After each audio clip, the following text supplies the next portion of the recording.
Very good morning, students of class 8th. Welcome once again in your Hindi YouTube video, students. Today I am going to give you YouTube video from your उद्बोधन व्याकरण book chapter number 8. आपके जो व्याकरण की पुस्तक है आपकी उद्बोधन, इससे हम आपका पाठ नंबर 8 का वीडियो बनाकर आज देंगे। तो चलिए बच्चों, आप देखिए पाठ नंबर 8। ये है आपका पाठ नंबर 8। पाठ का नाम है संज्ञा।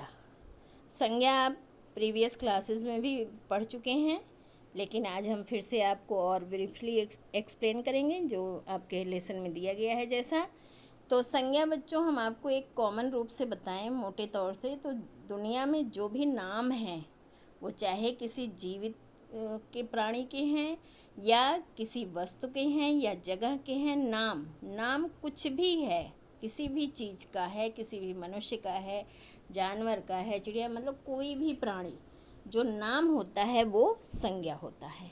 तो यहाँ आप येलो चार्ट में देख सकते हैं, यहाँ पे संज्ञा को डिफाइन किया गया है। कैसे डिफाइन किया गया है कि जिन शब्दों से किसी प्राणी, व्यक्ति, स्थान, वस्तु, जाति, अवस्था, गुण अथवा भाव के नाम का पता चलता है उन्हें संज्ञा कहते हैं। तो इस तरह डिफाइन किया है। अब सेकंड इन्होंने ये बताया कि संज्ञा के भेद। संज्ञा के कितने भेद हैं बच्चों? देखिए यहाँ पे संज्ञा के निम्नलिखित 5 भेद दिखाए गए हैं। फर्स्ट जातिवाचक, फर्स्ट व्यक्तिवाचक, सेकंड जातिवाचक, थर्ड भाववाचक और फोर्थ द्रव्यवाचक, फिफ्थ पे समूहवाचक है।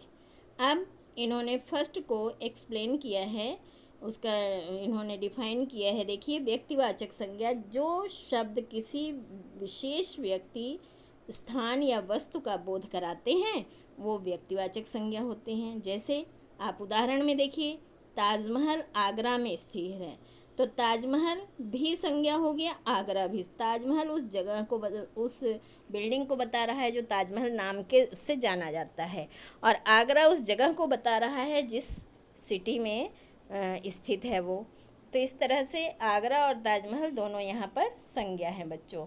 रामायण एक धार्मिक ग्रंथ है, रामायण एक पुस्तक का नाम है और यहाँ पे रामायण जो है वो संज्ञा है। सरदार पटेल भारत के प्रथम गृहमंत्री थे, सरदार पटेल पर्टिकुलर एक पर्सन का नाम है, वो भी यहाँ पर व्यक्तिवाचक संज्ञा है। तो ये तीनों पर्टिकुलर पर्सन को, पर्टिकुलर बिल्डिंग को, पर्टिकुलर सिटी को दर्शा रहा है, इसलिए ये व्यक्तिवाचक संज्ञा कहा जा रहा है। ठीक है। अब सेकंड इन्होंने बताया जातिवाचक संज्ञाएं।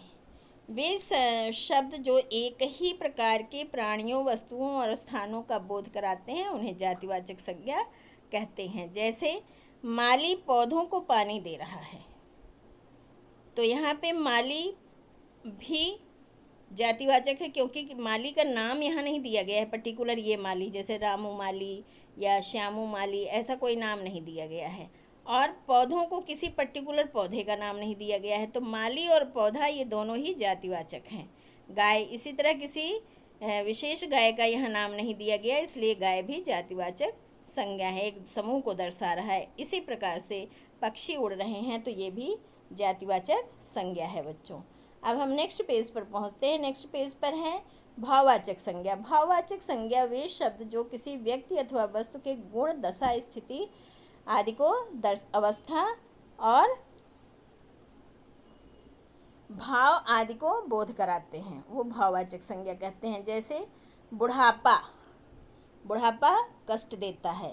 फिर बचपन, बचपन में बहुत सुख होता है। और सुंदरता, सुंदरता एक गुण है। अब आता है फोर्थ नंबर पर द्रव्यवाचक संज्ञा। द्रव्यवाचक संज्ञा वह संज्ञा जो किसी पदार्थ या धातु का बोध कराते हैं उन्हें द्रव्यवाचक संज्ञा कहते हैं। यह शुद्ध सोने की अंगूठी है।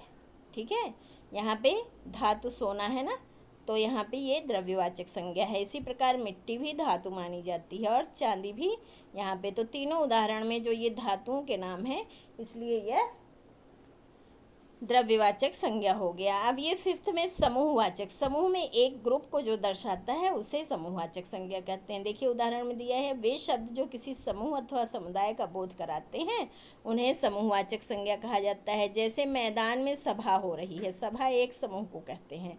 सेना का दल पैदल चल रहा है, दल जो है एक समूह है। कक्षा में विद्यार्थी है, तो कक्षा एक समूह को कहा जाता है। मीन्स कक्षा में इतने सारे बच्चे हैं, सबको मिला के कक्षा कहा जाता है ना। तो ये आपका समूहवाचक संज्ञा हो गया। अब यहाँ पे भाववाचक संज्ञाएं बनाना।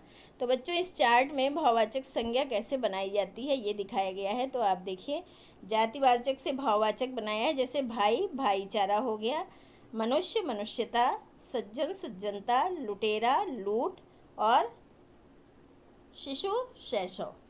फिर उसके नीचे आप सर्वनाम वाला देखिए, सर्व सर्वस्व, आप आपा, मम ममता, अहम अहंकार। इसी तरह से इस साइड भी दिए गए हैं।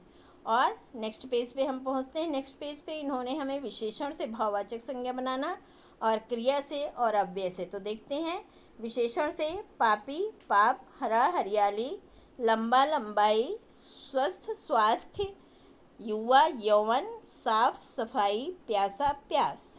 और क्रिया से देखिए, जलना जलन, बचाना बचाव, सजाना सजावट, जीना जीवन, मारना मार, हंसना हंसी, देखना दिखावा।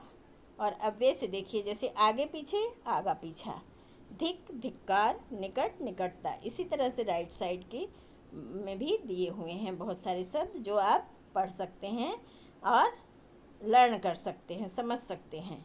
फिर हम लोग याद रखने योग्य बात को ज़रा देखेंगे। प्राणी, व्यक्ति, वस्तु, स्थान या भाव के नाम को संज्ञा कहते हैं। इतनी बात आपको ध्यान रखना है। संज्ञा के 5 भेद होते हैं, पांचों के नाम अभी हम लोगों ने पढ़े थे। व्यक्तिवाचक, जातिवाचक, भाववाचक, द्रव्यवाचक और समूहवाचक, ये नाम थे। नाम यहाँ नहीं मेंशन है। भाववाचक संज्ञाएं 5 प्रकार के शब्दों से बनाई जाती हैं। कहने का तात्पर्य है कि किन किन से हम, तो जातिवाचक से हम बनाते हैं, सर्वनाम से बनाते हैं, विशेषण से, क्रिया से और अव्यय से। ये हमें ध्यान रखना है। अब यहाँ पे बच्चों आपका अभ्यास आ गया, एक्सरसाइज आ गई। एक्सरसाइज का फर्स्ट क्वेश्चन जो है, संज्ञा किसे कहते हैं, उदाहरण देकर समझाइए। तो संज्ञा किसे कहते हैं, उदाहरण देकर हमें समझाना है। कैसे, ये आप फर्स्ट पेज पर आ जाएंगे।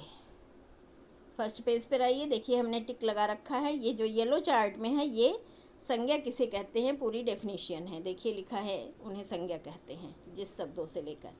और फिर सेकंड क्वेश्चन है, संज्ञा के कितने भेद होते हैं और प्रत्येक के नाम लिखने हैं। तो उसी चार्ट के नीचे, येलो चार्ट के नीचे आप देखिए, संज्ञा के 5 भेद हैं और पांचों के नाम लिखे हुए हैं, 1 2 3 4 5। ठीक है, 1 पे व्यक्तिवाचक, 2 पे जातिवाचक, 3 पे भाववाचक, 4 पे द्रव्यवाचक और 5 पे समूहवाचक। ये 5 हो गए। अब इन्होंने आपसे पूछा है कि संज्ञा के भेदों के 2-2 उदाहरण बताने हैं। तो थर्ड क्वेश्चन में आप ये जो संज्ञा की डेफिनेशन दी हुई है, व्यक्तिवाचक की डेफिनेशन है, उसके नीचे 3 उदाहरण हैं, इसमें से आप 2 ले लीजिए और जातिवाचक से 2 ले लीजिए। फिर इधर नेक्स्ट पेज पे आप देखेंगे, भाववाचक से 2 ले लीजिए, द्रव्यवाचक से 2 ले लीजिए और समूहवाचक से 2-2 उदाहरण आप इसमें लिख दीजिए थर्ड आंसर में। फोर्थ क्वेश्चन है, व्यक्तिवाचक और जातिवाचक संज्ञा में हमें अंतर स्पष्ट करना है। उसके लिए बच्चों हम इसी पेज पे आएंगे और ये देखिए आपका व्यक्तिवाचक संज्ञा और जातिवाचक दोनों की डेफिनेशन को हम लिख देंगे। बीच में लाइन खींचेंगे, एक तरफ व्यक्तिवाचक हेडिंग डालेंगे, एक तरफ जातिवाचक। व्यक्तिवाचक के नीचे व्यक्तिवाचक का हम डेफिनेशन लिखेंगे और जातिवाचक के नीचे जातिवाचक का हम डेफिनेशन लिखेंगे। इस प्रकार से दोनों का अंतर स्पष्ट हो जाएगा। इस प्रकार से आपका क्वेश्चन ये कंप्लीट हो गया। अब हम लोग एक्सरसाइज फोकस करेंगे, एक्सरसाइज को देखेंगे। क्वेश्चन नंबर 2, क्वेश्चन नंबर 2 में हमें निम्नलिखित शब्दों के भाववाचक बनाने थे। तो शिशु से शैशव, भूलना से भुलक्कड़ और हारना से हार, बंधु से बंधुत्व, मम से ममता या ममत्व, लिखना से लिखावट, फुर्तीला फुर्ती या फुर्तीलापन, कवि कवित्व कविता, सफ़ेद सफ़ेदी, बुरा बुराई। अब बच्चों यहाँ पे इन्होंने हमें कुछ शब्द दिए हैं और 3 कॉलम दिए हैं, व्यक्तिवाचक, जातिवाचक और भाववाचक, तीसरे क्वेश्चन में। इसमें से हमें छांट के उसमें लिखना है। तो देखिए, व्यक्तिवाचक में सारे पर्टिकुलर नाम आ जाएंगे, जैसे गीता, ताजमहल, हिमालय, आकाश। और जातिवाचक में नदी, पुस्तक, जवान, गाय, घोड़ा, नगर, दल। और भाववाचक में यौवन, हरियाली, कटुता, मिठास, ये आ गया। फिर क्वेश्चन नंबर 4 पे क्या कह रहे हैं, निम्नलिखित शब्दों में से संज्ञा शब्दों को छाटिए और उनके भेदों के नाम लिखिए। तो रमन मीठे फल खाता है, यहाँ पे रमन हो जाएगा। मनुष्य जवानी से ही चंचल है, यहाँ जवानी हो जाएगा। खेतों में हरियाली को देखकर प्रसन्न होता हूँ, खेतों और हरियाली, ये हो जाएगा। तो ये आपका पाठ यहाँ पर बच्चों कंप्लीट हो गया। अब हम फर्स्ट पेज पर पहुँच गए हैं। ये यहाँ से लेकर वहाँ तक हमने आपको सब एक्सप्लेन कर दिया और करवा दिया। अब आपको क्या करना है कि क्वेश्चन आंसर तो आपको कॉपी में लिख लेना है, और एक्सरसाइज यहाँ से आप अपने बुक में फिल करिए, पढ़िए, समझिए, याद करिए। अगर एक बार वीडियो देखने पे नहीं समझ में आता है तो आप वीडियो को बार बार देख सकते हैं। All the best, take care, thank you so much.